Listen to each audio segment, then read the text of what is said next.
Um, so I think yesterday we looked at part one of speaking. Today we will look at part two. So what happens in the exam is the examiner has a timer with them, and they will be timing the overall test and different sections of the test as well. So the time limit for the first part of a speaking test is 4 to 5 minutes. So once that time runs out, they will tell you, okay, now part one has ended. Let's move on to part two. In part two, they don't verbally ask you any question at all. They will give you a paper which contains the question. They don't ask you the question. You have to read the question yourself and answer the question. So what happens in part two is they will give you three things. They will give you a paper with a question. They will give you a blank paper and a pencil. The blank paper and the pencil are there to take notes if you want to. And they give you 1 minute time to prepare. So they will give those three things to you, and they will say, prepare for 1 minute. After 1 minute, you have to speak on that topic. And when you speak, you have to speak for at least 1 minute and at most 2 minutes. And I would recommend speak as much as possible. Don't stop at 1 minute, although you would not know. You are not allowed to wear a wristwatch, neither will there be a clock in the room, nor will they show you a timer. So, whenever you stop, if it is below 1 minute, it is not a good answer. If you keep on talking and reach 2 minutes, they will stop you. They will say, okay, the time is up, now stop talking. So my recommendation is just keep on talking. Don't stop. Let them stop you when 2 minutes is over, or practice in home so that you know. Like if you speak for this much, that will be around 2 minutes. The more you speak, the better. And at least 1 minute is compulsory. If you speak less than that, that means it is not a good answer. So, what you have to give a speech on, the 2 minute speech is a personal topic. So, whatever questions we dealt with in part one till yesterday, same kinds of questions are asked in part two, but a very long answer. You have to explain in detail. So, the paper that you get with the question, the paper always starts with this word, describe. The first word would be describe. So, describe what? A topic is given, and these again are personal topics. Sometimes we are asked to describe people. For an example, describe your best friend, describe your favorite singer, describe a writer you would like to meet, describe a scientist you know about. So, people can always be a topic. So, a person can be asked to describe. Other than person, a place can also be asked. For an example, they can ask, describe a village that you have visited. Describe the area where you lived when you were a child. Describe a river that you have seen. So a place can also be asked to describe. Similarly, an object can be asked to describe. For an example, describe your mobile phone. Describe a piece of furniture from your home. Describe your favorite painting. Questions like those could also be asked. A memory from your life, as in describe a time when you were very happy, describe a time when somebody helped you, describe a time when you did a difficult task. So a memory of your life can be asked. And finally, an event, as in describe a birthday party that you have been to, describe a wedding ceremony that you have attended. So questions like those could be asked. From these five broad topics, a specific question is asked. Again, the question would not be describe a person, it will be describe your favorite teacher. A question would be like that. And out of these five top general topics, anything could be asked. In part two, you cannot choose your own question. So they have a bulk of papers. Randomly they will pick one and give it to you, and based on that you have to answer, even if you haven't had that experience. Let's say the question is asked, describe a scientist you know about. What if you don't know about any scientist in the world? You cannot change the question. You have to say something. So it is best to prepare for the test. From each topics you should practice multiple questions so that you can say what to you know what to say in the exam. Again, this happens a lot of the time. The question sometimes is describe a book that you have read. And students often tell me that they haven't read any book in their life, which is not good. If you want to take the IELTS test, if you want to go abroad for education, you should read books. You should know about scientists. You should know about politicians. You should know about sports. From all topics, you should know something about. Because when I said describe a scientist, scientist can be anything, a biologist, a physicist, a chemist, any kind of scientist. It doesn't say describe a microbiologist, which will be a very difficult thing. Like, not everyone knows a microbiologist. You may know scientists as in physicists, you may not know biologists. So they will not ask that kind of question.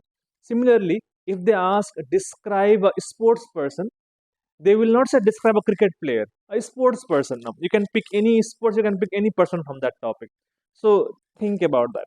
And sometimes genuinely we don't have experience of what they ask. Sometimes the question could be describe a concert that you have been to. What if in your life you have never been to a concert?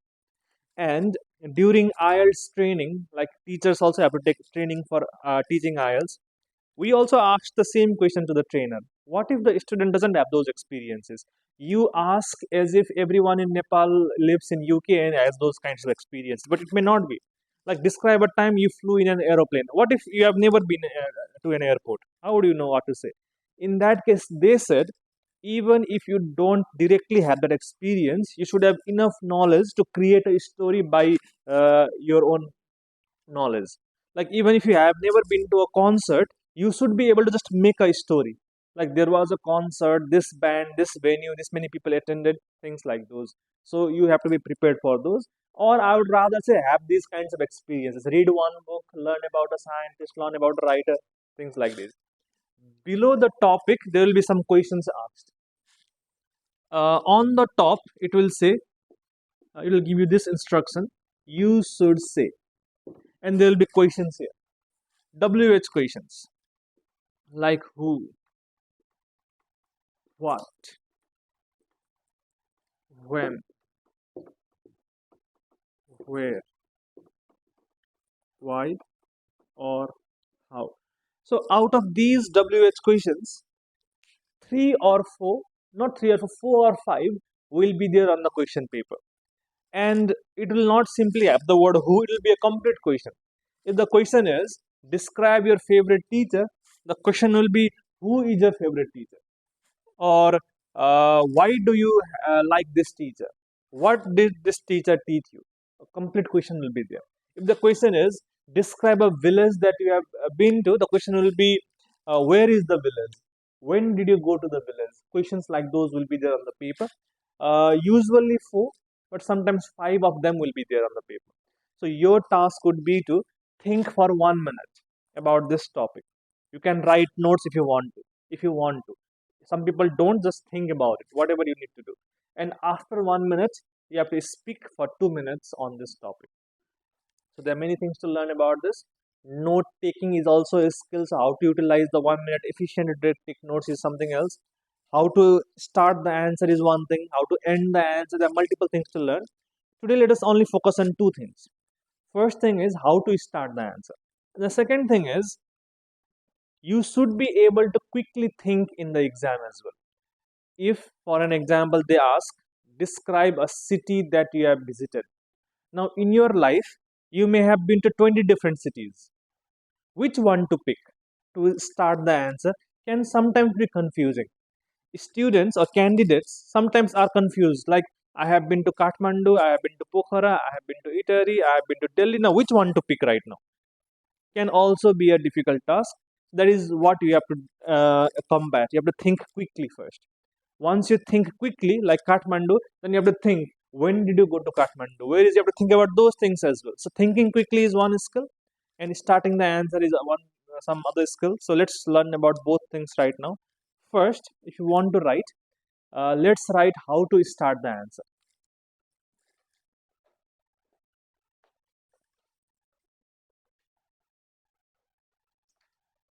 I will give you a couple of phrases that you can learn to start the answer. Now, technically, you can start in any way that you like. There is no one fixed way of starting, but sometimes you may be confused. Like, should you stand up with the paper and say, respected sir? Like, how do you start? Do you say, "Good morning, I am here"? So if you are confused with that, I will give you just two or three sentences. You can start with those. Number one, today I am going to talk about, and whatever the topic is. Let's say the question is, uh, describe your favorite sports person. So today I am going to talk about Spanish footballer Miguel Michu, for an example. If the question is, describe a city that you enjoyed visiting.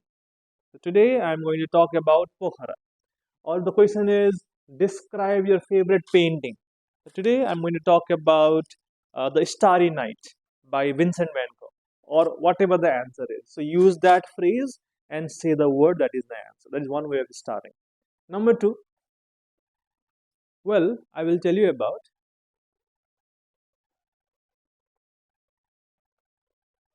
I will tell you about, again, whatever the topic is. Let's say the question is, describe a time when you helped someone. So, well, I will tell you about helping my neighbor to pay water bill. Or, well, I will tell you about lending some money to my friend. Or whatever the thing that you want to talk about is. Number three, just one more. Based on this cue card, based on this cue card, CUE, cue card. The paper that they give you, this question paper in the exam, is called a cue card. Cue means to give you instructions. So cue card is a card that gives you instructions. Based on this cue card, I would like to describe, I would like to describe, describe again whatever the topic is. If the question is, describe a wedding ceremony that you have been to. So based on this cue card, I am going to describe the wedding of my friend Jesus Neopane, or whatever the answer is. Answer in that way. So that is how you should begin your answer. Use any one of these three phrases, and whatever the topic of your answer is, say that at the end of the sentence, and that is how you should begin. And then the other things we will learn them slowly. But today, since it is our first day, I will look at some questions from this book, and I will ask you, let me see how quickly you think. Because think 1 minute time is not a long time in the exam to think about. What happens sometimes is, you may have, let's say, three very good friends, and the question is, describe your best friend. Now you might start thinking, should I pick him or her or that or this? And the time that you spend thinking what to pick, you will not have time remaining to think of these questions. Once you settle on a person, like I will talk about him, then you have to think about these things as well. So how quickly do you think is a skill? And what I would recommend is, always think of something that is easiest to answer. Now, I don't recommend you lie and cheat in the exam, but still, let's say they ask you what is your favorite movie. And let's assume you watched your favorite movie one time 3 years ago. That was your favorite movie, but you haven't watched it again. Just you forgot about the movie. But you remember the movie name, favorite movie. If you pick that to speak, you might not remember who the director was. You might not remember when did you watch the movie. But a movie that you watched recently, even if you did not like the movie, but it is recent in your memory, you can talk about that. Like, even if it is not your favorite movie, you can say my favorite movie is this and talk about it, because the memory is recent and it is easier to speak in that way. That is what I would recommend you do. Or if you know, you can tell the truth as well, which I is always better. Anyway, so let's try this. I will look at some questions from this book, and let me see how quickly you think.